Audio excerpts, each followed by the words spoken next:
The air in my penthouse was thick enough to choke on. It was a silence born not of deafness, but of accusation. Across the expanse of my living room, my 2 daughters and their husbands sat like statues carved from ice. Brooke's mouth was a perfect, silent O of disbelief. Her husband, here, had frozen with his hand halfway to his briefcase. His mask of corporate charm finally cracked.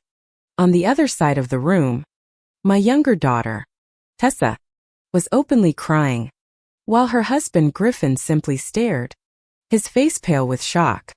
They were all looking at me.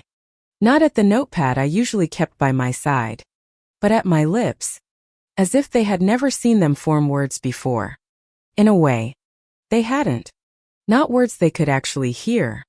Ruby, my dear, loyal Ruby, stood in the doorway to the dining room, her kind face a mixture of worry and vindication. She had just asked if she should serve dinner. I took a slow, deliberate sip of the single malt scotch, the one my late husband, William, had always favored. The smoky liquid was a familiar warmth in my throat. I let the glass rest in my hand, feeling its heavy, solid weight. Then, I met their stunned gazes, and for the first time in 12 years, I let my voice fill the space between us. It was steady, calm, and perfectly clear. I think we'll wait a bit longer, Ruby, I said. We're just getting to the interesting part. But that night, the night the silence finally broke, was still a week away. A week before that, my world was still a silent film, one I had learned to navigate with grace and a quiet, aching loneliness. 1 week earlier, the golden rays of sunset streamed through the enormous windows of my penthouse, casting long shadows across the marble floors. For 12 years, my world had been a beautiful, muted tapestry, rich in color and light, but utterly devoid of sound.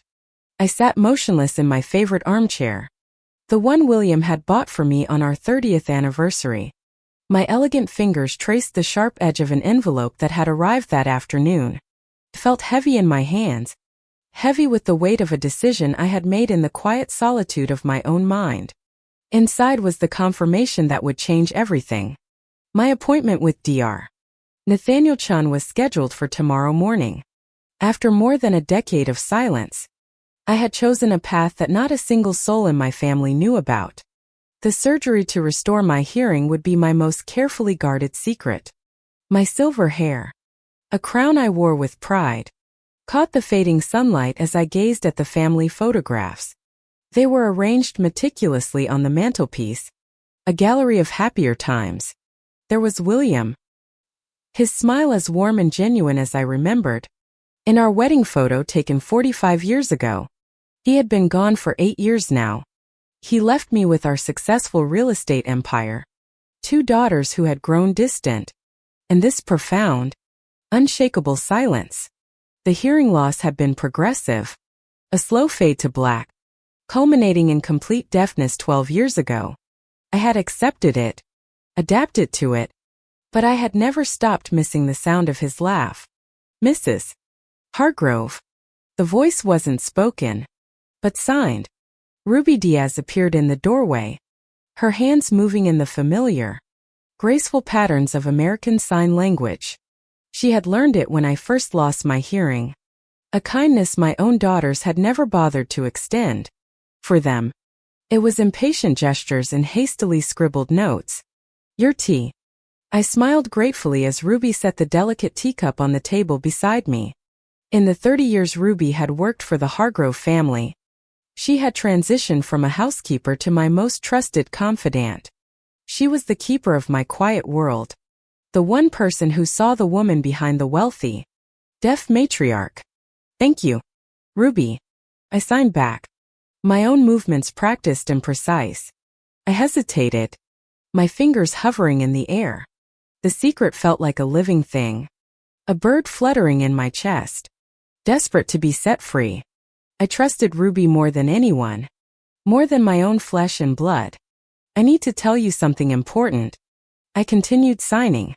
But you must promise absolute secrecy. Ruby's kind eyes, the color of warm honey, whiten with concern. She sat down in the armchair across from me, her posture attentive. "Thor, Mrs. Hargrove." Always. With a deep breath that did nothing to calm my fluttering heart, I handed her the envelope. Her brow furrowed as she carefully opened it and read the medical documents inside. Her mouth fell open. Her eyes darted from the page to my face and back again, her shock palpable. "A surgery?" she signed, her movements shaky with emotion. "An experimental procedure. That might restore your hearing?" I simply nodded, watching her process the information. "But this is wonderful news. Miraculous." Her hands flew, her joy radiating from every gesture. "Why keep it a secret? Why not tell Miss Brooke and Miss Tessa? They would be so happy for you." A shadow passed over my face, a chill that had nothing to do with the evening air. I took a moment before I signed my response, choosing my movements carefully. "I have my reasons, Ruby." It was an answer, but not an explanation. I saw the questions in her eyes, but she was too loyal to press. She simply nodded, accepting my words as she had accepted everything else over the years. "I want you to take me to the appointment tomorrow morning." I signed. "Tell anyone who asks that I've gone to visit my sister in Chicago for a few days. The clinic is discreet, out of the city. No one will know." Just then, the intercom buzzed, a flashing light on the wall panel that served as my doorbell. The interruption was sudden, jarring the fragile intimacy of our conversation. Ruby checked the security monitor and let out a soft, weary sigh. "It's your daughters, Mrs. Hargrove, and their husbands. They're here for dinner. Earlier than expected." I nodded, my heart sinking just a little.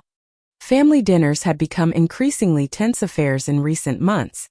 Since William's death, Brooke and Tessa visited more frequently, but I couldn't shake the feeling that their attentiveness had more to do with my $80 million estate than with any genuine concern for my well-being.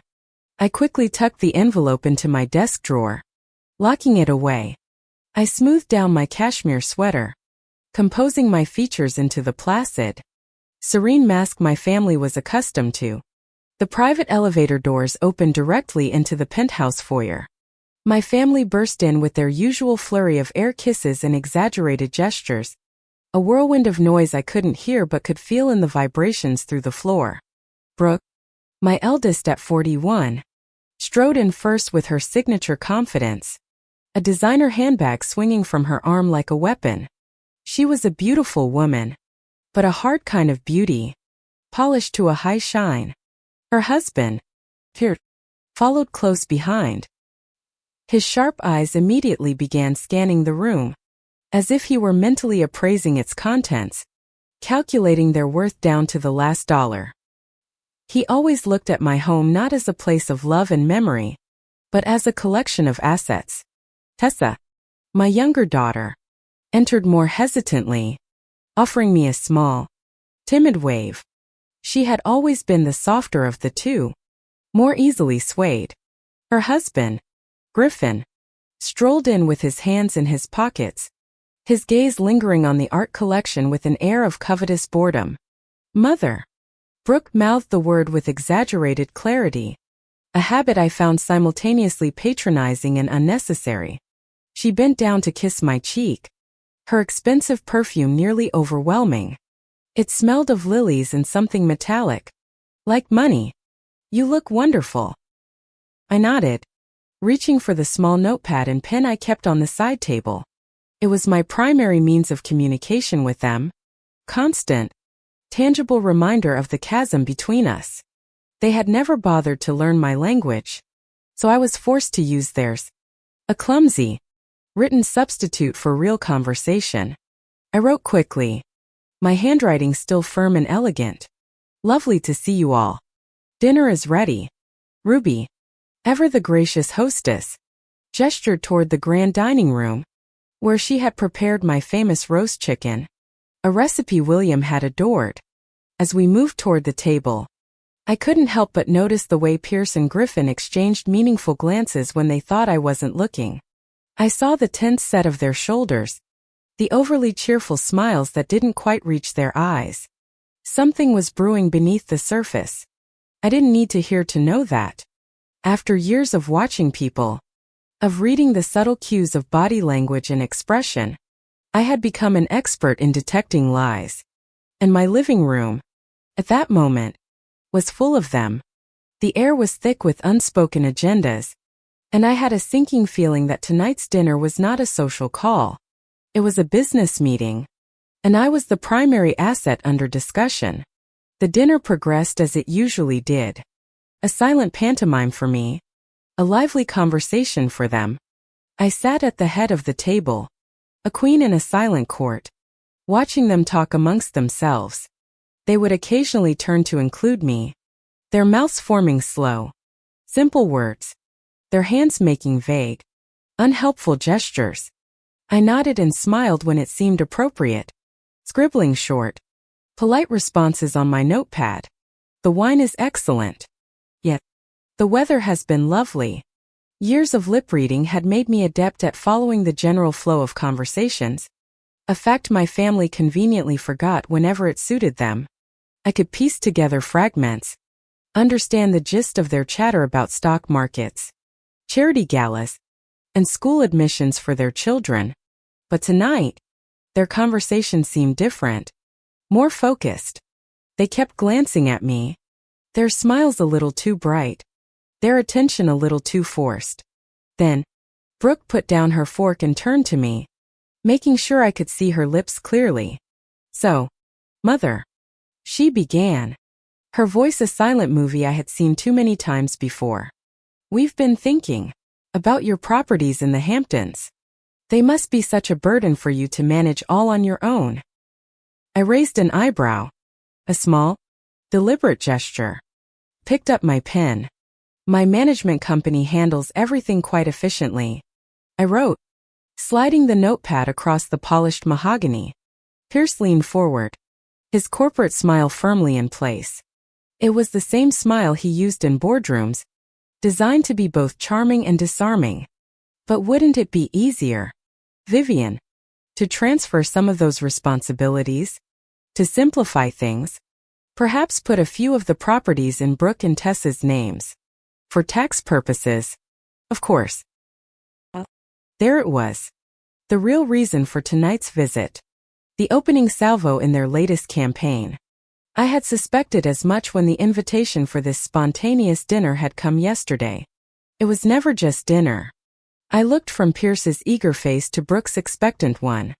I saw Tessa glance nervously at her husband, Griffin, who gave a nearly imperceptible nod. They were a united front. I picked up my pen again, my mind working quickly. I needed to seem pliable, perhaps a little confused, just as they imagined me to be. A lonely old woman, isolated by her deafness, losing her grip on the complexities of her own empire. It was a role I had unwittingly played for years. Now, I would play it with intent. I wrote a non-committal response, something vague about considering their suggestion. "That is an interesting idea. I will have to think about it."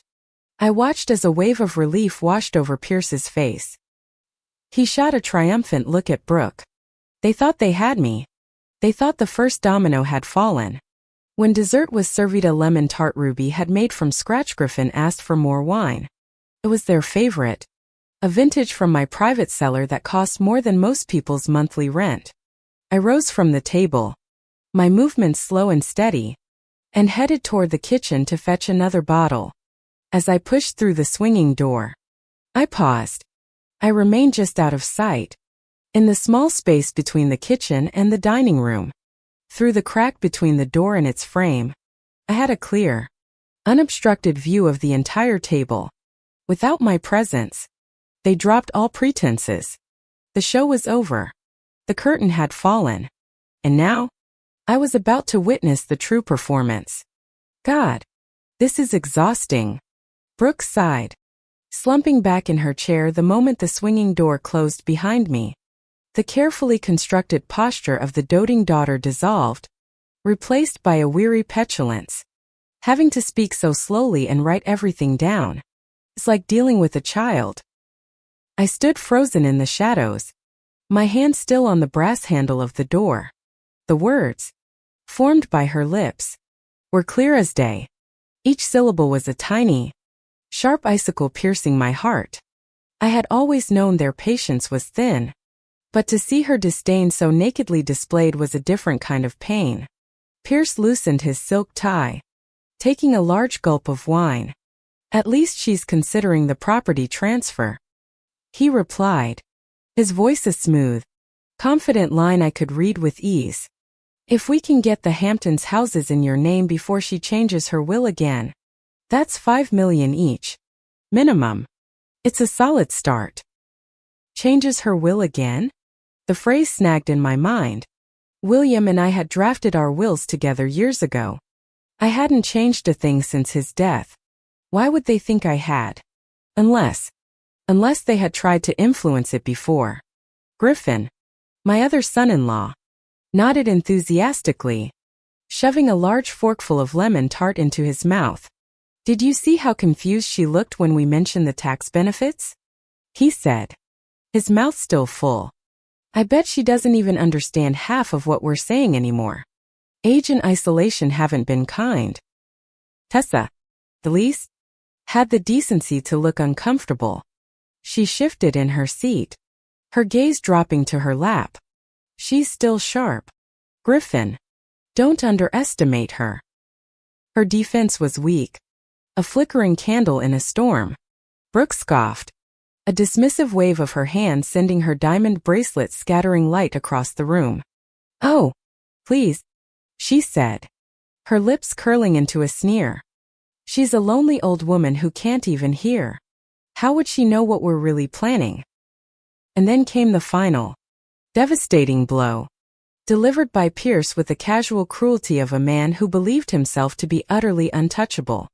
Brooke is right, he said, leaning back in his chair with a smug satisfaction.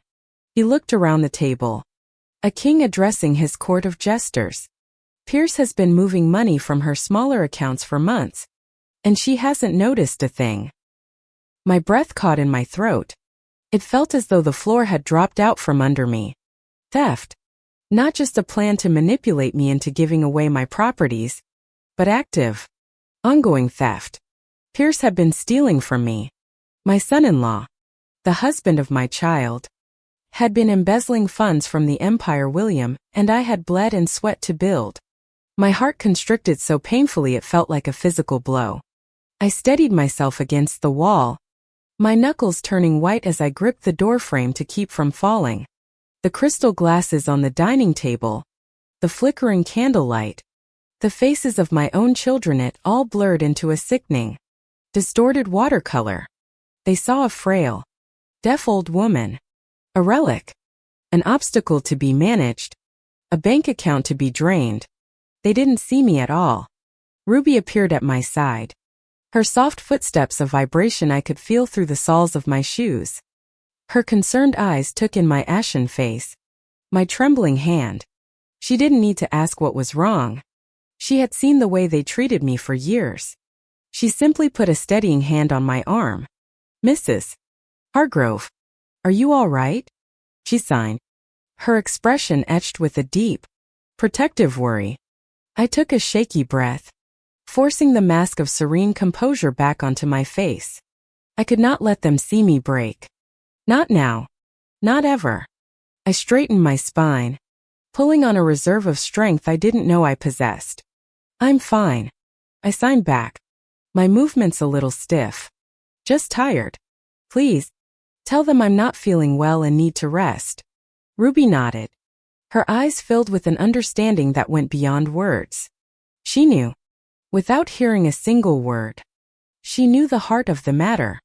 She returned to the dining room, a gentle but firm barrier between me and them. I heard the low murmur of her voice, a sound I could only imagine as she delivered my message. I didn't wait to see their reactions. I retreated, not to my bedroom, but to William's study. The room was my sanctuary, preserved exactly as he had left it 8 years ago. The scent of old books, leather, and his faint, lingering cologne still clung to the air. I sank into his large leather chair behind the mahogany desk, my mind reeling from what I had just witnessed. The betrayal was a bitter poison, seeping into every corner of my being. I had suspected their motives weren't pure. But the blatant manipulation, the cold-hearted theft, that was a shock that cut deeper than I could have ever imagined. Later that night, long after my family had departed with their feigned sympathies and whispered reassurances, the penthouse fell into its familiar, profound silence. I sat at my vanity, staring at my reflection in the antique mirror. The woman who gazed back at me seemed a stranger. Her eyes, usually calm and composed, were shadowed with a new, painful wisdom. This woman had weathered many storms. She had built a business empire alongside the love of her life. She had raised 2 daughters, navigated the treacherous waters of New York society, and adapted to a world without sound. She had survived it all with grace and dignity. But this was a different kind of storm. This was a storm brewing within the walls of her own home, within the hearts of her own children. As I stared at my reflection, something shifted.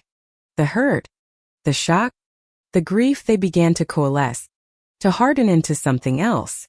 A new resolve settled in my eyes, cold and clear as ice. Tomorrow's surgery was no longer just about regaining my hearing.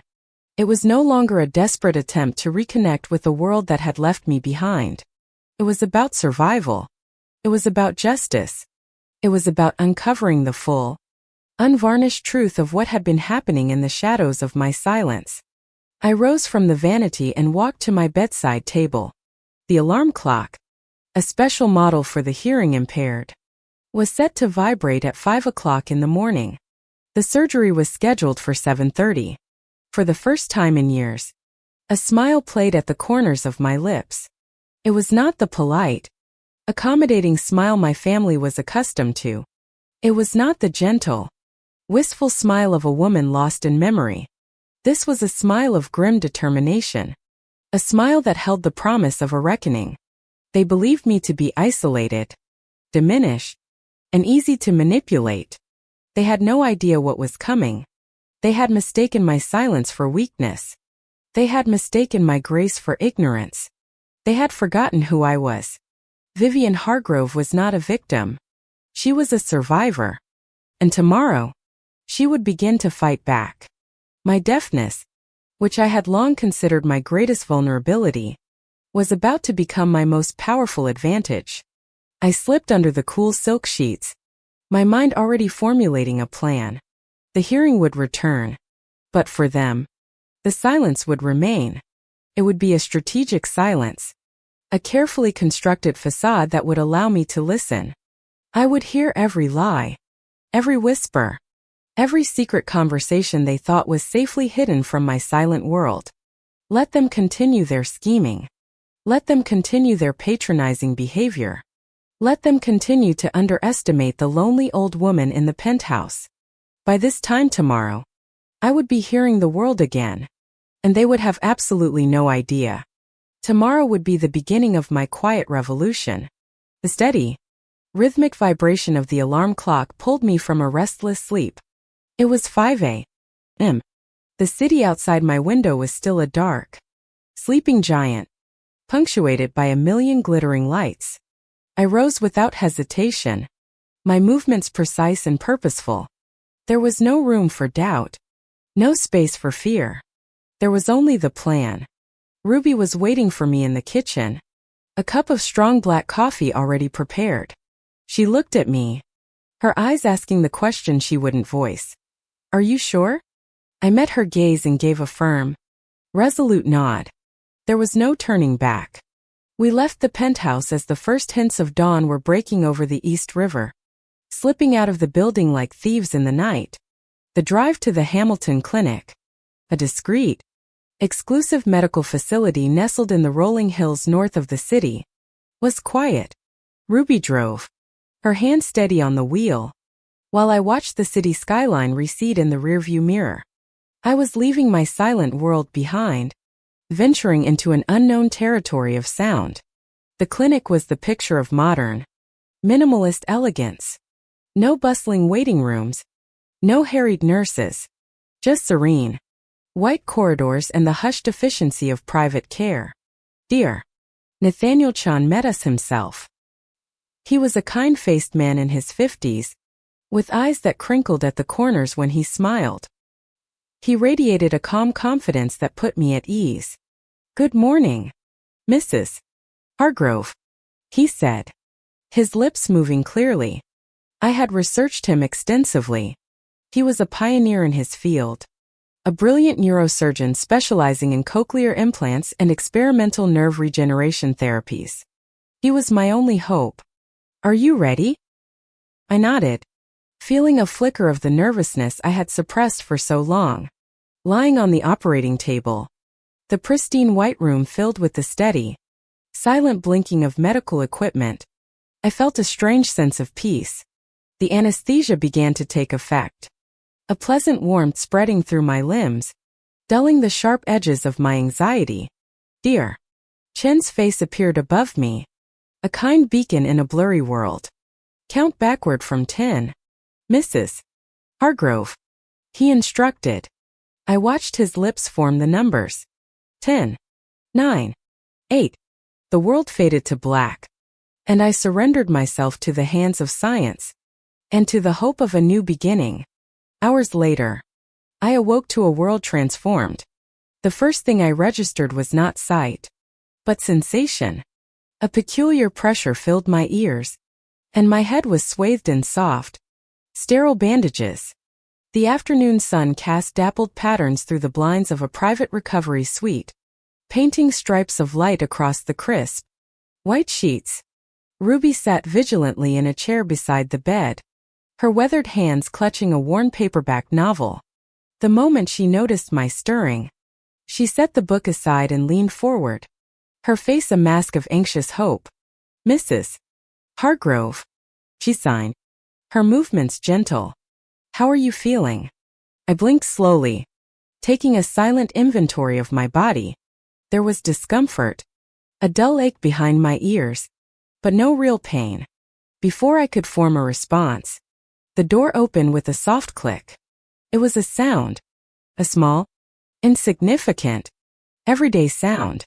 But for me, it was a thunderclap. My eyes widened. It was the first external sound I had truly registered in 12 years. It wasn't a vibration I felt through the floor, or a guess I made based on context. It was a clear, distinct click. Dear Chun entered the room, a clipboard in his hand. Ruby stood respectfully, moving to the side to give him space. "Mrs. Hargrove," Dear Chun said, his voice careful and measured as he approached my bed. "The procedure went extremely well. Better than we anticipated. Actually." And there it was again. A voice. It was muffled, as though I were underwater. But it was unmistakably present. The resonant timbre, cadence, the rise and fall of his speech, it was all there. After a lifetime of silence, the sound of a human voice had returned to my world. Tears sprang to my eyes, hot and sudden. I was hearing him. I became aware of a low, continuous hum in the room. The air conditioning. I heard the faint rustle of his starched lab coat as he moved. The gentle, rhythmic beeping of the monitors beside my bed. It was a symphony of the mundane. A chorus of ordinary sounds I had resigned myself to never experiencing again. "I can hear you," I whispered. My own voice sounded alien to my ears. After 12 years of speaking without any auditory feedback, my speech patterns had altered. The words were slightly slurred, my volume control imperfect, but they were there. "I can actually hear you." Dear Chen's professional demeanor broke, and his face split into a wide, triumphant smile. "That's excellent news, Mrs. Hargrove. Truly excellent. We weren't expecting a discernible auditory response this quickly. The microchip implants, combined with the nerve regeneration therapy, have clearly taken immediate effect." Ruby gasped. a sound I both saw and heard. Tears were streaming down her cheeks now. Tears of pure, unadulterated joy. "Oh, Mrs. Hargrove," she breathed, her hand flying to her mouth. "The sounds will be muffled for the next 24 to 48 hours. Dear," Chin continued, his voice a soothing balm as he checked my vital signs on the monitor. "As the swelling in the auditory canal decreases, clarity will improve dramatically. By this time tomorrow, you should be experiencing about 70% of normal hearing capacity. Within a week, we expect that to reach 90% or higher." The tears flowed freely down my face now, and I made no effort to stop them. I never truly believed it would work. I confessed, my voice thick with emotion. Even when I decided to do this, a part of me never really thought. "Dear." Chun patted my hand gently. "The technology has advanced tremendously in recent years. Your specific type of sensory neural hearing loss was particularly suitable for this procedure. You were an ideal candidate." He adjusted one of the monitors, the soft beep changing in pitch. "Now, I must emphasize the importance of protecting your ears in these early days. Avoid loud noises. They could be jarring and potentially damaging to the newly stimulated nerves. Take things slowly. Reintroduce sounds to your brain gradually." I nodded, my mind still trying to process the overwhelming flood of sensory input. The soft squeak of the doctor's shoes against the linoleum floor. The distant, musical chime of an elevator down the hall. The gentle clink of metal instruments on a tray nearby. The world was so full of noise. Beautiful, miraculous noise. "When can I go home?" I asked, my thoughts already turning to the next phase of my plan. "We'll keep you overnight for observation, but you should be able to leave tomorrow morning. Is there someone who can stay with you for the first few days?" Ruby stepped forward immediately, her loyalty a tangible presence in the room. "I'll be with her, Doctor. Every moment." "Dear." Chun nodded approvingly. "Excellent. I'll be back to check on you this evening. For now, get some rest. Your brain is working overtime to process a whole new world." After the doctor left, I turned to Ruby, who was still wiping away her happy tears with the back of her hand. My own heart was soaring, but my mind was a sharp, cold instrument. The joy was real, but so was the purpose. "Remember, Ruby," I said, my voice gaining a little more strength.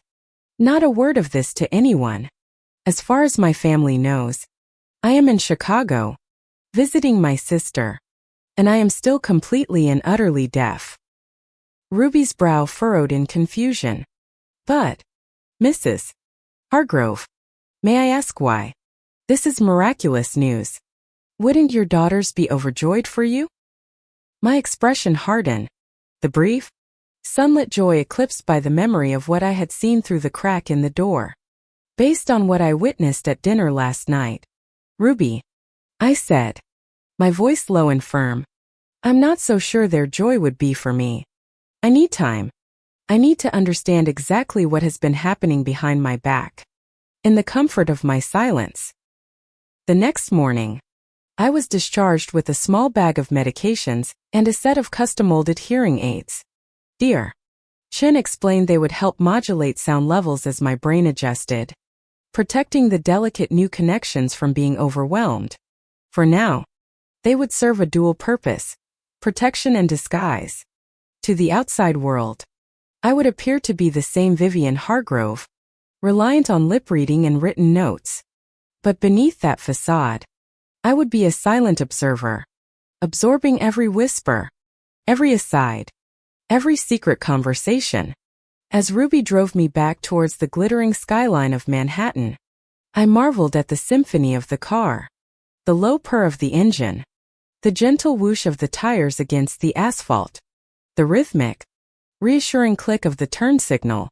The world had become so much richer overnight, painted with an auditory palette I had long resigned myself to living without. "Your daughters called the house phone twice this morning," Ruby mentioned as we merged onto the highway. I told them you were still with your sister and would be home sometime today. She glanced at me in the rearview mirror. Miss Brooks seemed particularly interested in when exactly you'd return. I nodded, a grim smile touching my lips. I'm sure she was. Pierce's scheme to transfer the Hamptons properties likely had a deadline. When we arrived back at the penthouse, the familiar silence of the grand foyer felt different. It was no longer an absence of sound, but a canvas, waiting to be filled. Before we entered, I carefully removed the new, high-tech hearing aids Dr. Chun had provided and replaced them with my old, defunct ones. They were a prop, a crucial part of my costume. Ruby, I said, my voice now a practiced, slightly too loud tone I had used for years. I need you to act exactly as you always have. Continue to sign with me. Have me write notes to you occasionally, especially when others are present.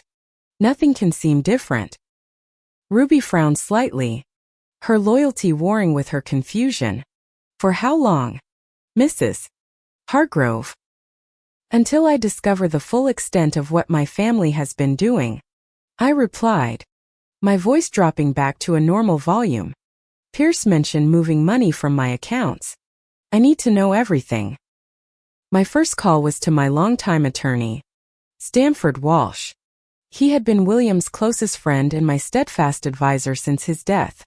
He was old school, a man of integrity and sharp intellect, and I trusted him implicitly. When he arrived at the penthouse an hour later, his tall frame stooped slightly with age but his eyes as sharp as ever. I didn't waste any time. I led him to William's study and closed the doors. Stanford, I began, and watched the surprise register on his face as he heard my voice. I quickly explained the surgery, the successful outcome, and the reason for my secrecy. He listened intently, his expression growing more grave with every word. Good Lord, Vivian, he murmured when I finished recounting the dinner conversation I had lip-read. Embezzlement. Pierce Westfield. Of all people. I want a complete, discreet audit of all my accounts, properties, and holdings. Stanford, I instructed, my voice firm. I need to know every dollar that has been moved, every document that has been accessed. If Pierce has been embezzling funds, I want irrefutable evidence. Stanford adjusted his wire-rimmed glasses, his mind already working. I'll have my forensic accounting team start immediately. We'll be discreet. If Pierce Westfield has been playing games with your money, Vivian, we will find the proof. And one more thing, I added, pacing the room, feeling a surge of energy I hadn't felt in years. I want to change my will. But don't file it yet. Prepare the documents. Drastic changes. Keep them in your office safe until I give the word. Stanford nodded, a grim look of determination on his face. I'll get it done. Vivian, you can count on me. After he left, promising results within a few days, I sat alone in the quiet of the study. The silence was now my shield. I ran my fingers over the smooth, cool mahogany of William's desk, where he had conducted business for decades, building our legacy one deal at a time. Oh, William, I whispered to the empty room, hearing my own voice with a clarity that still startled me. What would you make of all this? Our girls. The intercom buzzed, the flashing light catching my eye. I pressed the button. Yes. Ruby. Ruby's voice came through the speaker, a little tinny but perfectly clear. Mrs. Hargrove, Miss Brooke and Mr. Westfield are here to see you. My heart gave a little jump, a jolt of adrenaline. The first test. I quickly took out my new hearing aids, which I had been wearing to get accustomed to the sound of my own home, and tucked them safely into my pocket. I took a deep breath, composing my features into the placid, slightly detached expression my family expected. The mask was in place. Send them in. I responded, deliberately making my voice a little too loud, the way a deaf person who can't modulate their own volume often does. Showtime. Brooke swept into the study, a whirlwind of expensive silk and restless energy. Pierce followed closely behind, his hand resting proprietarily on the small of her back. They were a handsome couple, a portrait of wealth and privilege. But now I saw the fine cracks beneath the polished veneer. I saw the tension in Brooke's shoulders and the predatory gleam in Pierce's eyes. "Mother?" Brooke mouthed, her enunciation exaggerated as she bent to kiss my cheek. The scent of her lily perfume was cloying. "How was Chicago? We were so worried when you left so suddenly." "Liar," my mind screamed, but my face remained a serene mask. I reached for my ever-present notepad and pen, the familiar props in this long-running play.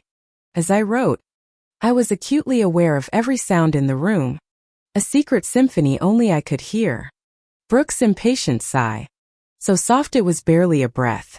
The soft, rhythmic tap of her manicured nails against the screen of her phone. The almost imperceptible whisper from Pierce as he leaned close to her ear. "Let's make this quick. I have a charity luncheon at 2. The realization that I could hear these small, secret, revealing moments sent a complex surge of emotion through me.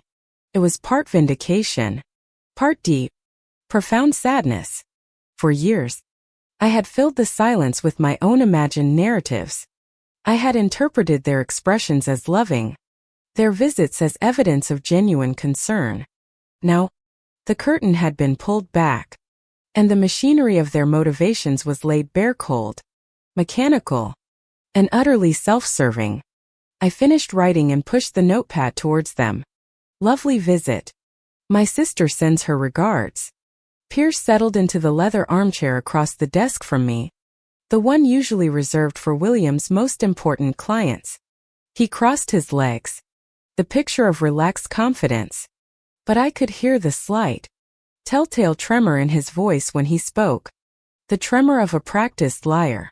"Vivian," he began, speaking slowly, as though to a child or someone with a low IQ. "We've been going over some of the business portfolios while you were away. There are several properties that just aren't performing well. Frankly, they're costing you money in taxes and upkeep rather than generating income." I tilted my head, playing the role of the confused, elderly mother to perfection. I let a small, troubled frown crease my brow and picked up my pen. "Which properties?" "The commercial buildings downtown and 2 of the Hamptons houses," Pierce replied smoothly, without missing a beat. "The ones we discussed. We really think it would be wise to transfer them into Brooke and Tessa's names now. They can handle the headache of managing or selling them. And more importantly, it would reduce your estate tax burden significantly. It's a win-win." A win-win. He made it sound so reasonable, so logical. But I knew the truth. Stanford had sent me the latest quarterly reports just last month. The downtown commercial buildings were among my most profitable holdings, generating millions in rental income annually. And the 2 underperforming Hamptons houses had recently been appraised at over $7 million each. They were liabilities only in the sense that they were still legally in my name, and not yet in theirs. I needed to stall. I needed more time for Stanford's team to dig. "I'll think about it," I wrote, pretending to be hesitant. "I need to consult with Stanford first." I watched Pierce's jaw tighten almost imperceptibly at the mention of my attorney. A flicker of annoyance crossed his face before he masked it with his charming smile. He hadn't counted on me consulting Stanford. He had counted on me being lonely, trusting, and easily confused. "Stanford is a fine man, Vivian. A wonderful friend to the family," he said, his voice dripping with false respect. "But he's getting on in years. With all due respect, his understanding of modern tax strategy is limited. I'd be happy to meet with him myself, walk him through our thinking." He wanted to manage Stanford, to overwhelm him with corporate jargon and complex, misleading charts until the older man was too confused or too tired to object. It was a classic Pierce move. "Brooke, sensing my hesitation, placed a hand on my shoulder. The touch felt cold, even through the cashmere of my sweater. Her voice was honey-sweet, but I could now hear the hard, impatient edge beneath it, a tone I had never been able to detect before. "Mother, we're just trying to help," she said, her lips forming the words with painstaking care. "You have so much to manage. And with your condition, it must be overwhelming." My condition. That was what I was to them. Condition. Problem to be managed. A liability on their life's balance sheet. I nodded meekly, allowing them to believe their performance was working. I let them see the weary, overwhelmed matriarch they wanted to see. "You are thoughtful children," I wrote, adding a touch of finality to the sentence. "I will discuss it with Stanford next week." The unspoken message was clear. This conversation was over. For now. They left soon after, promising to return for our regular family dinner on Sunday, bringing Tessa and Griffin along. The moment the elevator doors slid shut, I retrieved my hearing aids from my pocket. The silence in the room instantly replaced by the soft hum of the air purifier and the distant sound of a siren on the streets below. I stood at the window, looking out over the city that William and I had conquered together. We had started with nothing but a dream and a single, run-down apartment building in a forgotten corner of Brooklyn. We had worked day and night, pouring our souls into every brick, every contract, every negotiation. We built an empire. Our legacy, the inheritance that was meant to secure our daughters' futures, not to fund their extravagant lifestyles while I was still alive. Ruby entered silently, placing a steaming cup of tea on the side table. Her presence was a comforting anchor in the storm of my thoughts. "They've gone, Mrs. Hargrove." I turned from the window, my heart heavy. "They're trying to take everything, Ruby," I said, my voice quiet but firm. "Not just money from accounts. They want the properties. They want control. They want to transfer the assets before I can change my will." I shook my head, a bitter smile crossing my lips. Little do they know, the will isn't the only thing I've already begun to change. That night, as I lay in bed, I listened to the forgotten symphony of the city at night. The gentle tick-tock of the grandfather clock in the hallway, the soft whir of the climate control system, the occasional, mournful blare of a car horn from the street 30 floors below. For 12 years, my nights had been utterly silent. Now, they were filled with sound, each one a reminder that I was no longer isolated, no longer in the dark. My mind was sharp, focused. I formulated my plan for the Sunday dinner. It would be a delicate performance. I would need patience, evidence, and perfect timing. My family believed they were the directors of this play, orchestrating a masterful scheme to secure their financial futures. They had no idea they were merely actors, walking into a trap of my own making. A trap designed to expose not just their actions, but the true nature of their characters. As I drifted off to sleep, lulled by the sounds I had missed for so long, I felt a strange sense of peace. The truth, however painful, was always preferable to illusion. By the time I was finished, everyone's true colors would be revealed. Sunday arrived with a pristine blue sky and a gentle breeze that rustled the ornamental trees on my penthouse terrace. For the third consecutive day, I had awoken to the miraculous symphony of morning sounds, the chirping of a sparrow outside my window, the distant hum of weekend traffic, the soft footfalls of Ruby preparing breakfast in the kitchen. Each new sound was a gift, a reconnection with a world I had feared was lost forever. I sat at my vanity, carefully applying my makeup with the practiced precision of a woman who had maintained her appearance impeccably through decades of triumphs and tragedies. The face that looked back at me from the mirror showed few signs of her 68 years. Silver hair styled in elegant waves, skin remarkably smooth, save for the fine lines around her eyes that spoke of both laughter and tears. Today, those lines seemed deeper, etched by a new, heavy knowledge. As I was fastening a pearl earring, the house phone rang. Not the flashing light of the intercom, but an actual, audible ring. It startled me for a moment. I had forgotten what a ringing phone sounded like. Ruby called from the doorway. "Mrs.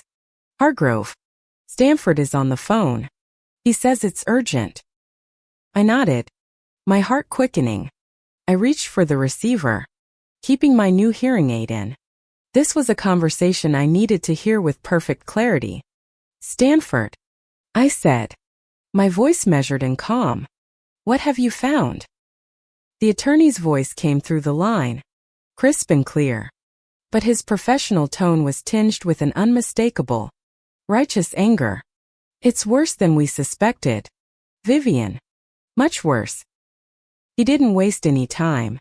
"Pierce has been systematically transferring funds from your secondary investment accounts to a series of offshore holdings for the past 14 months. Small amounts initially, 10,000 at a time, likely to test the waters. But in the last 6 months, the sums have become increasingly larger. The total, as of this morning, is just over $2 million. $2 million. The number hung in the air, a breathtaking testament to his audacity. My hand tightened on the receiver, my knuckles turning white, but my expression remained impassive. "The documentation is irrefutable," Stanford continued, his voice grim. He used his power of attorney to authorize the transfers, citing renovation and maintenance on various properties as the reason. "We've cross-referenced with the property management companies. Those renovations never happened. The money vanished into a labyrinth of shell corporations registered in the Cayman Islands." A cold weight settled in my stomach. I had to ask the next question, though I dreaded the answer. "What about my daughters? Are their names on any of these transactions?" There was a pause on the other end of the line, a hesitation that spoke volumes. "Brooks is," he said finally, his voice soft with sympathy. "She co-signed on several of the larger transfers. We have 4 documents with her signature, each authorizing a transfer of $100,000. Tessa's name doesn't appear anywhere. But that doesn't necessarily mean she's unaware." I closed my eyes. Brooke. I had held out a sliver of hope that perhaps she was merely a pawn, a fool blinded by her manipulative husband. But a co-signer on $400,000 in fraudulent transfers. That was not a pawn. That was an active participant. That was a co-conspirator. The last flicker of hope for my eldest daughter's innocence withered and died. "I've prepared the new will, just as you requested." Stanford's voice pulled me back from the brink of my grief. "And I've taken the liberty of drafting the documents to revoke Pierce's power of attorney, effective immediately. I can bring everything over tomorrow morning for your signature." "Thank you, Stanford," I said, my own voice sounding distant, as if it belonged to someone else. "And the other matter we discussed?"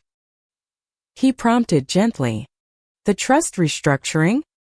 "Yes," I confirmed, a new layer of ice forming around my heart. "The monthly distributions. Is it ready?" "It is. Once you sign the documents, the generous allowances you provide to your daughters will be placed in a discretionary trust. You, and you alone, will have the authority to modify or terminate them at any time, without any further paperwork." "Excellent," I said, the word tasting like ash in my mouth. "I'll see you tomorrow at 9. After hanging up the phone, I sat motionless at my vanity, the pearl earring still in my hand. I was staring at my reflection, but I was seeing Brooke's face. My beautiful, ambitious daughter. The little girl who used to braid my hair. The teenager who I taught how to drive. The woman whose wedding I had planned with such joy. That woman had willingly, actively, participated in stealing from me. That was a wound that would not heal easily. Fever. Ruby appeared with a cup of tea, her face a canvas of concern. She must have heard the tone of my voice, the grim finality of my words. "Bad news?" She asked softly. Confirmation. I replied, my voice flat. I accepted the teacup. My hand steady despite the tremor in my soul. $2 million. Ruby. Stolen. While I sat here in silence, trusting them, loving them, unable to hear the sound of them plotting my financial ruin. Ruby placed a comforting hand on my shoulder, a simple gesture that conveyed more warmth and loyalty than I had received from my children in years. What will you do now, Mrs. Hargrove? My eyes, reflected in the mirror, hardened.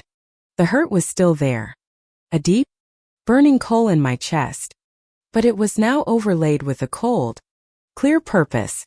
I looked out toward the terrace, where my family would be gathering in just a few hours for our Sunday dinner. I will watch, I said, my voice low and determined. I will listen, and then, when the moment is right, I will act decisively. The family began arriving at 4:00, right on schedule. It was a weekly tradition that had become more frequent since William's death, a fact I once found touching, but now understood as strategic. Tessa and Griffin arrived first. They brought a bottle of expensive Cabernet Sauvignon, which I recognized with a pang of bitter irony as coming from my own wine cellar. They had likely borrowed it during a previous visit. Mother, Tessa mouthed carefully, embracing me in a perfunctory hug that felt more like a formality than an expression of affection. You look well. I nodded, patting her cheek, my eyes drawn to the new diamond earrings adorning her ears. They were elegant, understated, and almost certainly purchased with funds that had been misappropriated from my accounts. The thought made me feel nauseous. I reached for my notepad, my hand moving with practiced slowness. Lovely to see you both. Make yourselves comfortable.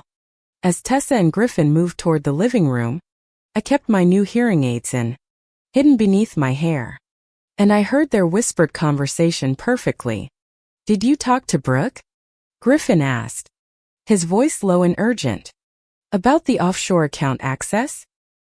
My blood ran cold. So they knew. They knew about the offshore accounts. Tessa gave a slight, almost imperceptible nod. She says everything's on track. Pierce is handling it. Once Mom signs the property transfer papers, they'll have enough leverage to get our names added to the bigger trust accounts. Good, Griffin murmured, a note of relief in his voice. The final payment on that business loan is due next month. We're still $300,000 short. Your mother's money is our only option unless you want to sell the house. I turned away, my face a careful mask of pleasant neutrality, concealing the storm of emotions raging beneath. So, Tessa and Griffin were not just aware of the scheme. They were banking on it. Perhaps not active participants in the embezzlement itself, but certainly waiting in the wings, ready to benefit from the broader plan to gain control of my assets.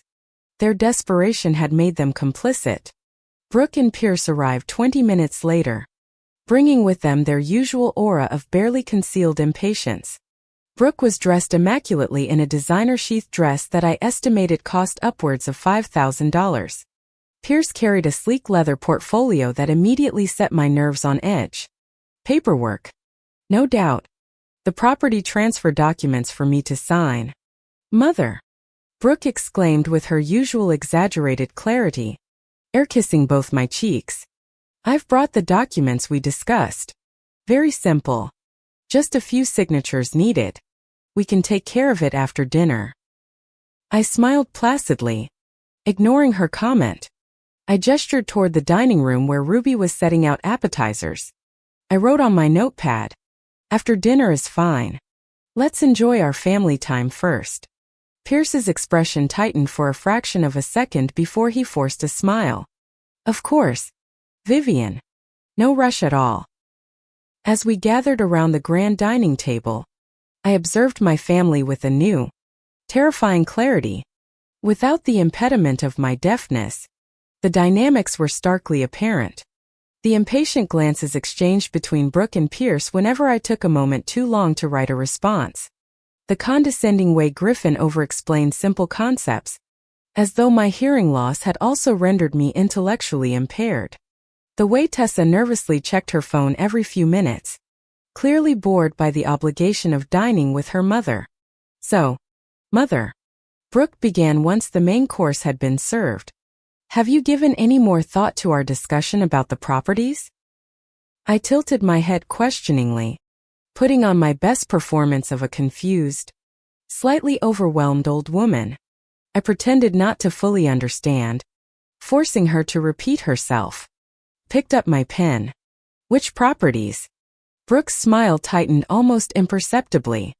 I could hear the faint, irritated tap of her fork against her plate. The ones we talked about transferring to Tessa and me, she said, her lips forming the words with slow deliberation. The underperforming properties. The ones that are causing you such a tax burden. I nodded slowly, as if the memory were returning to me through a fog. Then, I wrote my first carefully planted seed of doubt. Stanford mentioned something different about those properties. He said they were very profitable. The reaction around the table was immediate and electric. Pierce's fork paused midway to his mouth. Brooke's smile froze in place. Griffin and Tessa exchanged alarmed glances across the table. It was Pierce who recovered first, his voice a smooth balm trying to soothe a burn. Well, Vivian, Stanford isn't privy to all the day-to-day financial details. As the one managing those properties more directly, can assure you, they are becoming liabilities. I could hear the slight elevation in his breathing, the subtle increase in his heart rate that was a telltale sign of a lie. He was a good liar. But my new ears could hear the physiology of his deception. I simply wrote back. Interesting. Stanford showed me the income reports yesterday. $7 million in rental revenue last quarter. An uncomfortable silence descended upon the table. It was so thick I could have cut it with my steak knife. Brooke reached for her wine glass, taking a longer sip than necessary. Mother, she said, her voice laced with that familiar, patronizing sweetness. These financial details must be so confusing for you. Why don't you just let us handle everything? You deserve to enjoy your retirement without all these stresses. The condescension in her voice made my blood simmer. But I maintained my serene expression. This was a game of chess, and I would not be rushed into a foolish move. I wrote, perhaps you're right. There is so much to keep track of. All those accounts, properties, investments. Pierce leaned forward, sensing an opening, believing he had successfully navigated the unexpected turbulence. Exactly, Vivian. That's why we want to help. Starting with transferring those problematic properties. As Brooke mentioned, I have the papers right here. He started to reach for the leather portfolio he had placed on the chair beside him. I held up my hand, a simple gesture that stopped him cold. I then wrote, slowly and deliberately, after dinner, and I would like Stanford to review them first. Stanford is getting quite elderly.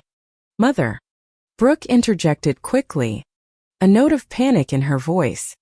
His understanding of modern estate planning is outdated. Pierce has consulted with the top experts in the field. Experts who recommended moving money to offshore accounts? I wrote.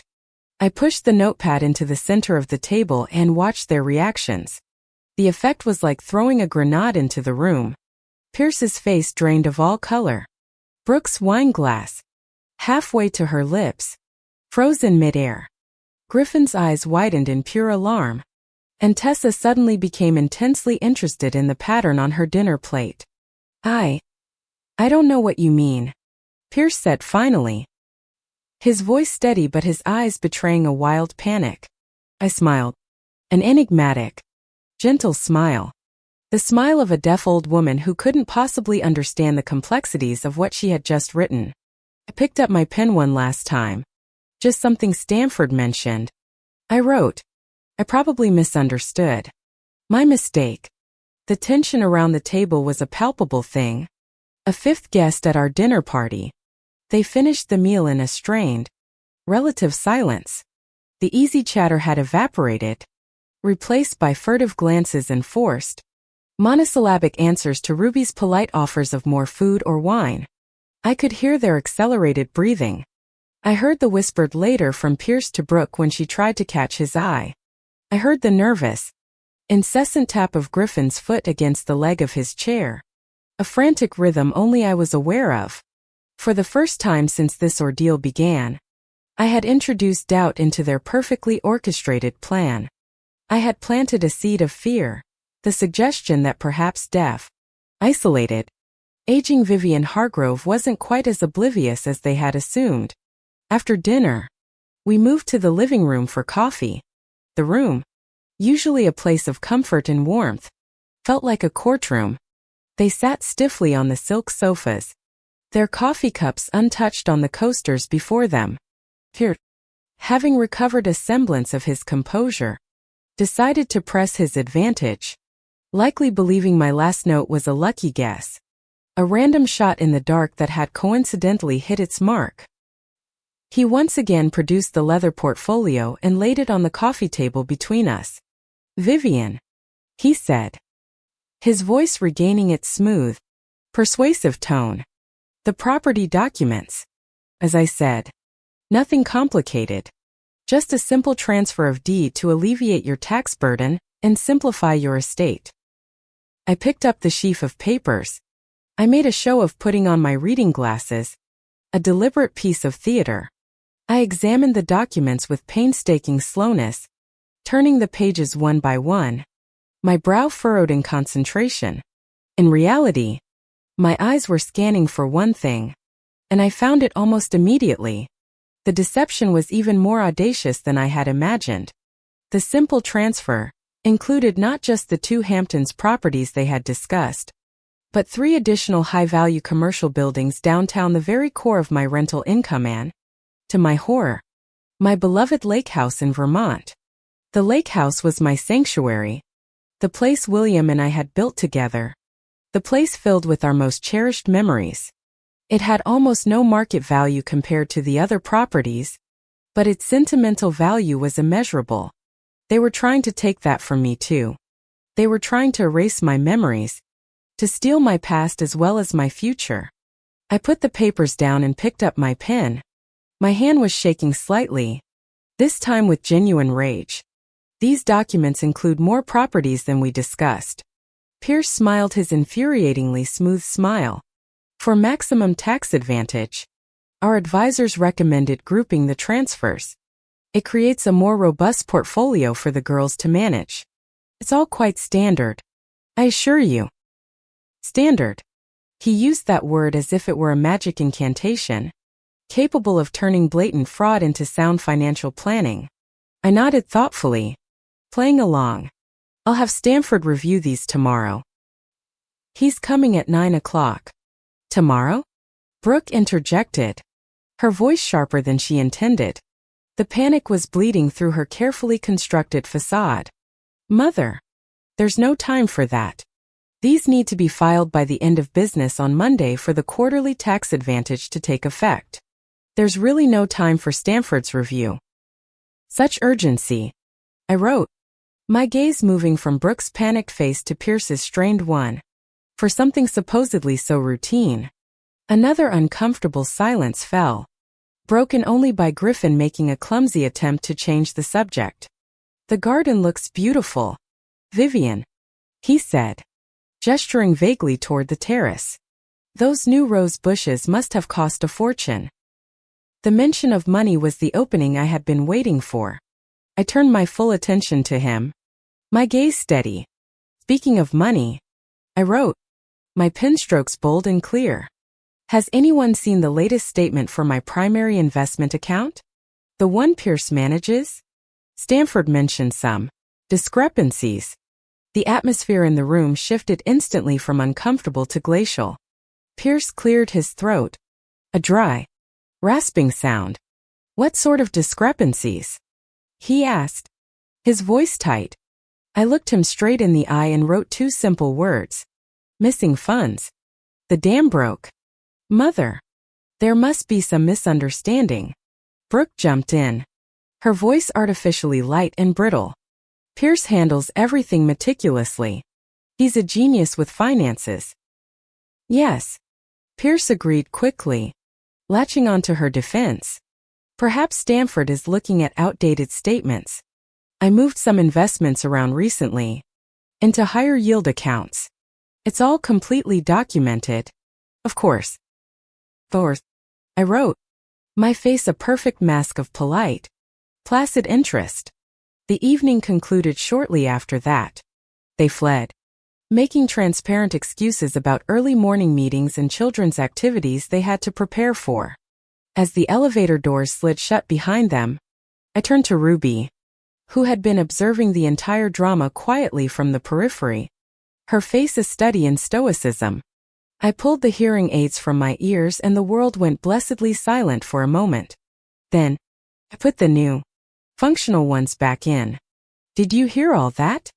I asked, my voice trembling with a mixture of rage and relief. Ruby nodded grimly, her dark eyes filled with a fierce loyalty. Every word. Mrs. Hargrove, she said. They're scared now. Good.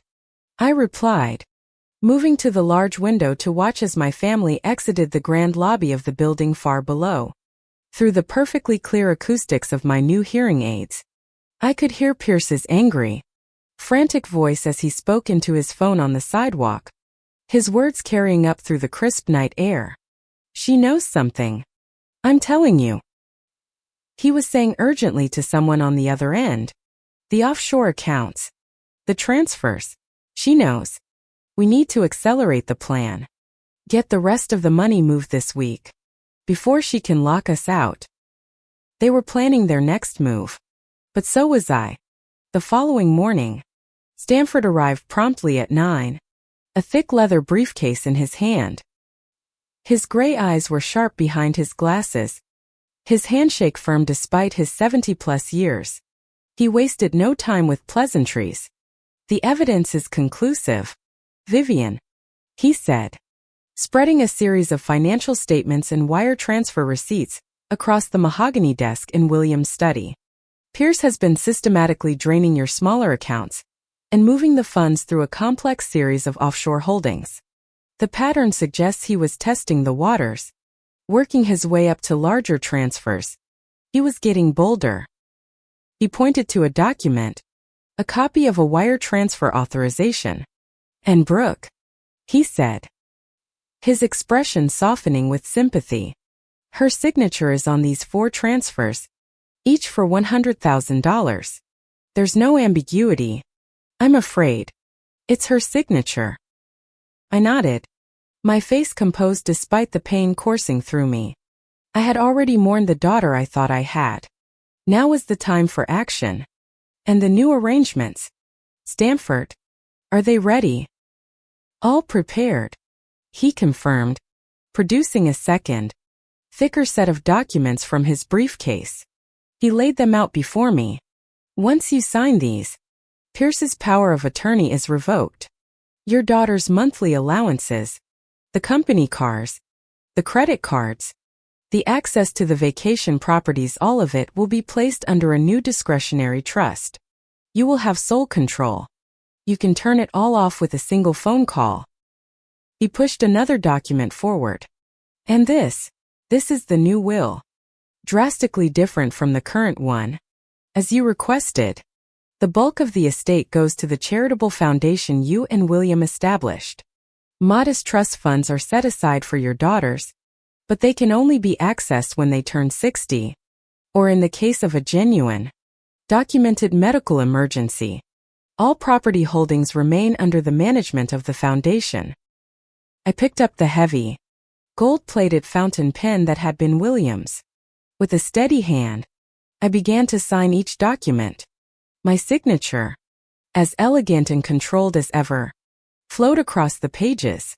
With each stroke of the pen, I was reclaiming the power that had been stolen from me, not by deafness, but by the betrayal of those I had trusted the most. I was signing away their access, their privilege, their unearned wealth.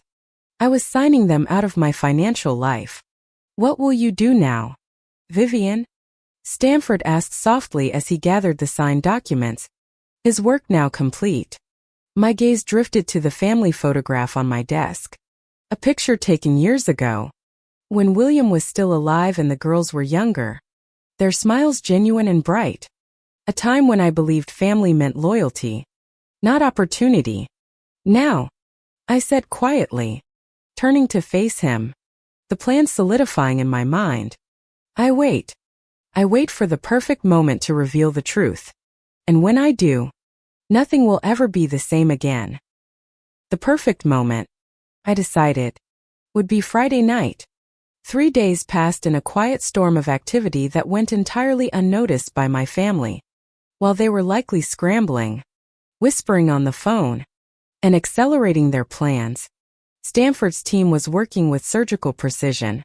They executed my instructions flawlessly, documenting every unauthorized transaction, changing account access protocols, and implementing the new trust structures that would fundamentally alter the financial dynamics of the Hargrove family. Through it all, I maintained my facade of deaf vulnerability. I communicated with my daughters via brief, polite text messages, giving no hint of the seismic shifts occurring just beneath the surface of our lives. On Wednesday afternoon, I sat in Dr. Chin's office for my one-week follow-up appointment. A small, genuine smile played at my lips as he reviewed my test results. His own expression one of professional astonishment.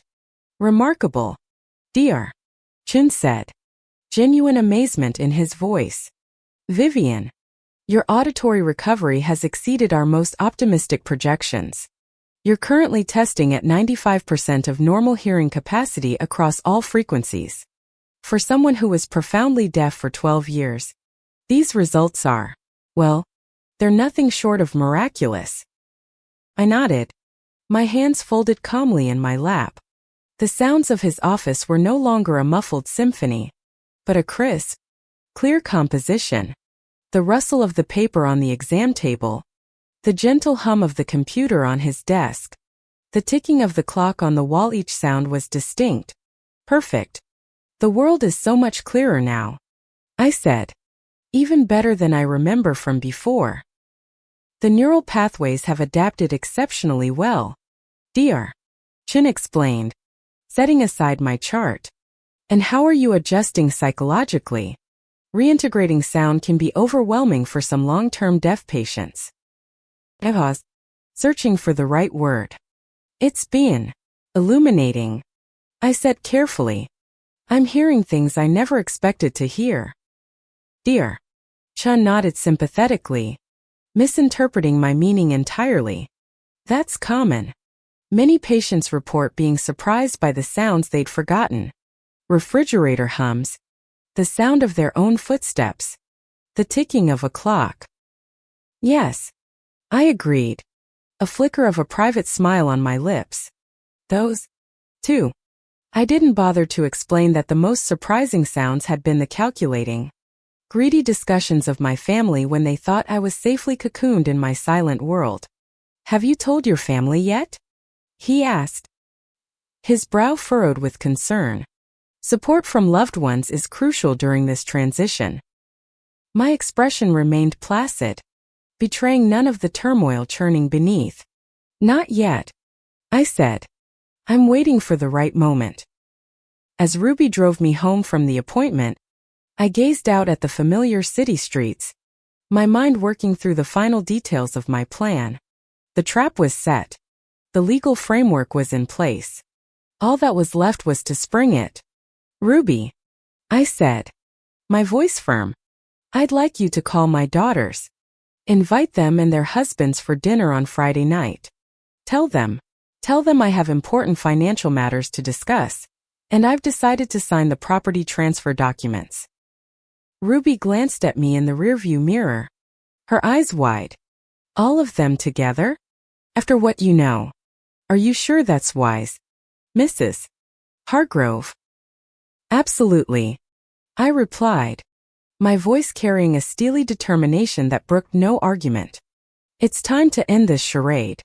On Friday night, Everyone's masks will come off, including mine.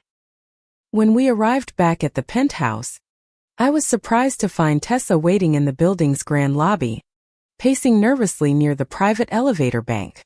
The moment she saw me, she rushed forward, her expression a careful mask of daughterly concern. "Mother, I've been trying to reach you all day," she exclaimed, her words exaggerated for lip reading, her voice a little too loud. "We've been so worried." I tilted my head questioningly, reaching into my purse for the small notepad I now carried mostly for show. "Your appointment," Tessa continued, watching my face closely for any reaction. "Brooke and I called the house, and Ruby said you were at a doctor's appointment. Is everything okay? Are you sick?" I could hear the real question thrumming beneath the surface of her words. It wasn't genuine concern for my health, but a panicked fear that an unexpected illness might complicate their financial schemes. A sick mother might become an incapacitated mother, her assets frozen in legal limbo, out of their greedy reach. I wrote calmly on the notepad, "Routine checkup. Nothing to worry about." Relief washed so visibly over Tessa's features it was almost comical. "Oh, thank goodness," she breathed. "You should have told us. We worry when we can't reach you." As we rode the silent, wood-paneled elevator up to the penthouse, I observed my younger daughter surreptitiously.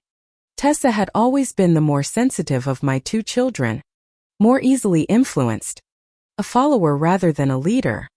Growing up, she had followed Brooke's lead in everything from fashion choices to career paths. Apparently, this pattern had extended to the planned financial exploitation of their own mother. Inside the penthouse, Tessa declined Ruby's offer of tea, indicating she couldn't stay long. "I just wanted to make sure you were all right," she explained. "And to ask if you've had time to look over those property documents Pierce left. He mentioned you were going to have Stanford review them." She was fishing, trying to gauge how much I knew, how much Stanford had discovered. I decided to give her a little taste of the truth. I wrote, "Stanford advised against the transfers. He said they would benefit you, not me." Tessa's practiced smile faltered. "Mother, that's not true at all. This is entirely for your benefit. The tax advantages, the reduced management responsibilities. Pierce has consulted with multiple experts. Experts who recommend hiding money offshore?" I wrote, my gaze steady as I handed her the notepad. I watched her read the words, and I saw the color drain from her face. She looked like she had been slapped. I'm not sure what you mean," she stammered, her voice dropping to a near whisper, forgetting completely to enunciate for my supposed lip reading. I continued writing, pressing my advantage. "Stanford found the missing money. Tessa, over $2 million. Transferred by Pierce, with Brooke's signatures on the documents." Tessa started to tremble. "I had nothing to do with that," she whispered, her eyes wide with panic. "That was their idea, not mine. Griffin and I. We just needed a loan for the business. We were going to pay it back." I could hear the frantic, desperate guilt in her voice. She wasn't a monster like Pierce, or cold and calculating like Brooke. She was weak, and her weakness had made her a willing accomplice. I wrote my final note for her. "We will discuss everything on Friday night. Family dinner. 7 o'clock. Please make sure everyone attends. I am ready to sign the papers." Tessa nodded jerkily, her eyes darting around the room as if looking for an escape route. She was already pulling out her phone, presumably to sound the alarm to the others. She kissed my cheek hastily, her usual grace absent in her hurry to flee the uncomfortable confrontation. After Tessa left, Ruby approached me, her face etched with a concerned expression. She looked terrified. "Mrs. Hargrove." "She should be," I replied, removing my prop hearing aids now that we were alone. "They all should be." The next day passed in meticulous preparation. I reviewed the extensive documentation Stanford had provided one last time, familiarizing myself with every detail of Pierce and Brooks' financial manipulations. I scheduled the wire transfers to reverse their embezzlement, ready to be executed with a single phone call on Saturday morning. I arranged for company security to be on standby to change the locks and access codes at all Hargrove properties, also effective Saturday. By Friday afternoon, everything was in place. Ruby had prepared an elaborate dinner, a feast of all my signature dishes, the ones I had taught her over our 30 years together. The dining room was immaculate, the table set with the finest china and crystal. William's portrait, hanging in its place of honor on the wall, seemed to watch over the proceedings with a grave, knowing expression. At precisely 7 o'clock, the intercom buzzed. "They're here, Mrs. Hargrove," Ruby's voice announced. "All 4 of them. They're coming up together." I nodded, smoothing down the fabric of my dress. I had chosen it carefully, a stunning sapphire blue that complemented my silver hair and brought out the steel in my eyes. I was not a victim preparing for a confrontation. I was a queen preparing to hold court. "Show them in, Ruby," I said calmly. "And remember, until I give the signal, nothing has changed. To them, I am still deaf." They entered the penthouse with an uncharacteristic hesitation, their usual confident swagger replaced by a wary, calculating caution. They were walking into the lion's den, and they knew it. Brooke led the way, dressed impeccably as always, though I noted her white-knuckled grip on her designer handbag.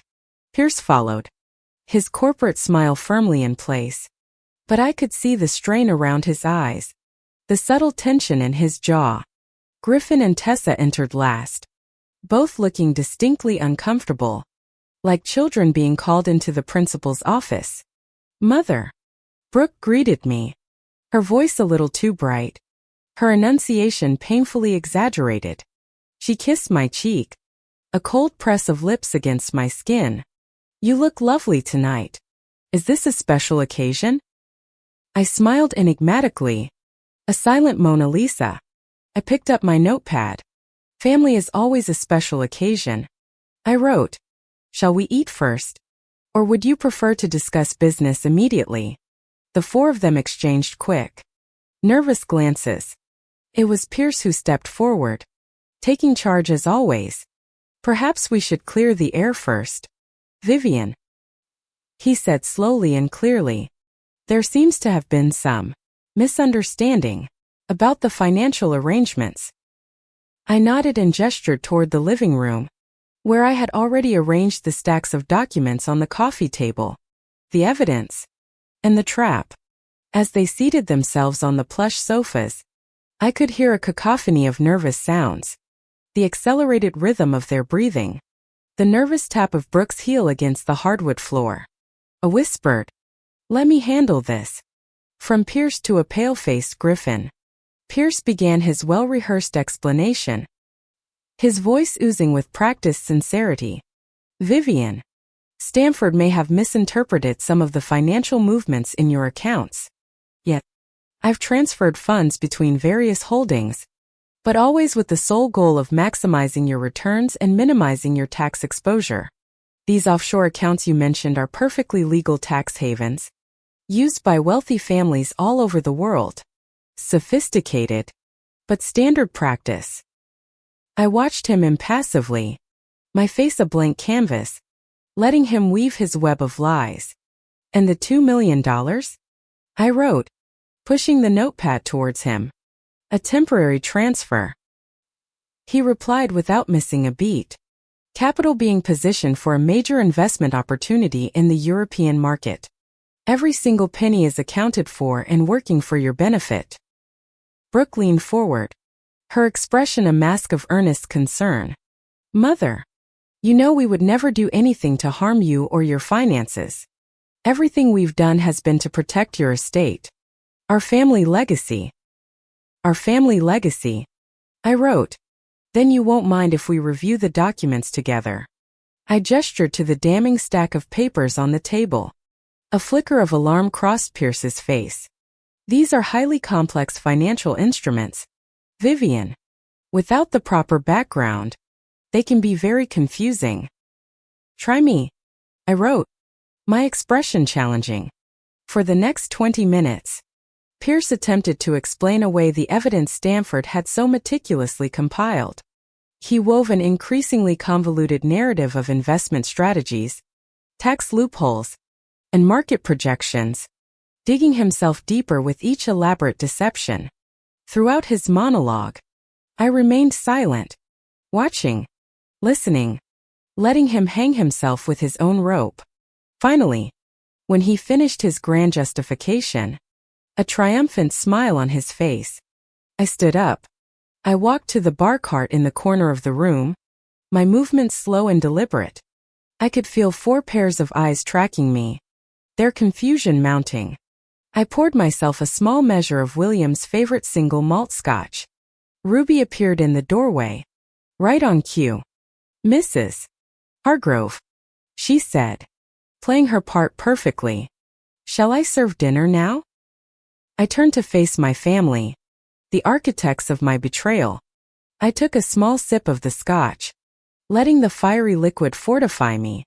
Then, looking directly at Pierce, I spoke, not in writing, but in a clear, steady voice that cut through the silence of the room like a surgeon's scalpel. "I think we'll wait a bit longer, Ruby," I said. "We're just getting to the interesting part." The effect was instantaneous and absolute. For jaws dropped in unison. Brooke's mouth formed a perfect, silent O. Pierce froze, his hand halfway to his briefcase, his face draining of all color. Griffin actually stood up in shock before awkwardly sitting back down. "Mother?" Tessa whispered, the word a faint, horrified breath. "I can hear you, Tessa," I replied, my voice calm and measured, each word a perfectly placed stone building a wall between my past and my future. "I can hear you perfectly. In fact, I've been able to hear everything for over a week now. Every whisper, every aside, every plan you discussed when you thought I couldn't possibly know what you were saying." "But how?" Brooke stammered, her composure completely shattered. "An experimental procedure," I explained, moving back to my armchair with a deliberate, unhurried grace. "Microchip implants combined with nerve regeneration therapy. Quite revolutionary. And you didn't tell us?" Brooke's voice carried a shrill, accusatory tone that made my eyebrows rise. "Why would I?" I asked softly. "So you could be more careful about what you said behind my back? So Pierce could be sure to make his calls about offshore accounts from a safer distance?" "Vivian, I understand this must seem suspicious," Pierce began, attempting to regain control. "But if you'll just allow me to explain." "Enough." I cut him off, my voice sharper now, colder. "I've heard all your explanations, Pierce. I've listened to you plot with my daughter to steal my money. I've heard you discuss which of my properties to take first. I've heard you call me a confused old woman who wouldn't notice what you were doing." My gaze shifted to Brooke. "And you?" I said, the pain I felt for her betrayal lacing my voice. "I heard you complain about how exhausting it is to communicate with your deaf mother. How inconvenient my disability has been for you. How eager you are for me to sign everything over so you don't have to pretend to care anymore." Tears of rage and shame filled Brooke's eyes. "That's not fair. You're taking things out of context." "Am I?" I countered, my voice like ice. "Then let me provide some context for you. Stanford has documented 67 unauthorized transfers from my accounts over the past 14 months, totaling $2,300,000. 43 of those transfers bear your signature, Brooke. Not Pierce's. Yours." I turned to Tessa and Griffin. "And while you two may not have actively stolen from me, you knew. I heard you discussing how to use the property transfers as leverage to gain access to my larger accounts. I heard you, Griffin, mention using my money to cover your $300,000 business loan. Tessa finally broke, sobbing openly, her face buried in her hands. Mother, please, we were desperate. The business was failing. You could have asked me, I said, my voice softening for just a moment. Before the lies, before the manipulation, you could have come to me for help. I am still your mother. A heavy, suffocating silence fell over the room. Here, ever the strategist, was the first to recover. What happens now, Vivian? He asked, his voice flat, devoid of its earlier charm. What do you want from us? I set down my glass and folded my hands in my lap, the queen on her throne. As of this morning, several things have changed. First, here, your power of attorney has been revoked. All access to my accounts has been terminated. The $2 million has been located, and the process of recovering it has already begun. I paused, making eye contact with each of them in turn. Second, I have established a new trust structure. The monthly allowances you have all enjoyed, the company cars, the credit cards, the access to the vacation properties, all of it now falls under a discretionary trust that I, and I alone, control. And as of this moment, I have chosen to terminate all payments. You're cutting us off? Brooke asked, her voice a squeak of disbelief. Effective immediately. I confirmed. The cars will be collected tomorrow morning. The credit cards have already been deactivated. The security codes at all properties will be changed by noon. You can't do this, Pierce protested, his composure finally cracking, revealing the desperate man beneath the tailored suit. We have lives built around those resources. Resources you were actively stealing. I reminded him coldly. Consider yourselves fortunate that I am not pressing criminal charges for embezzlement. Stanford strongly advised me to do exactly that. My gaze settled on my daughters. Starting tomorrow, you will all learn what it means to support yourselves. Get jobs. Earn your own way. Discover the value of a dollar that you have actually worked for. And if we refuse, Brooke challenged, her voice thick with a lifetime of entitlement, then you will have nothing. I stated simply, the new will I signed this morning leaves the bulk of my estate to the Hargrove Charitable Foundation.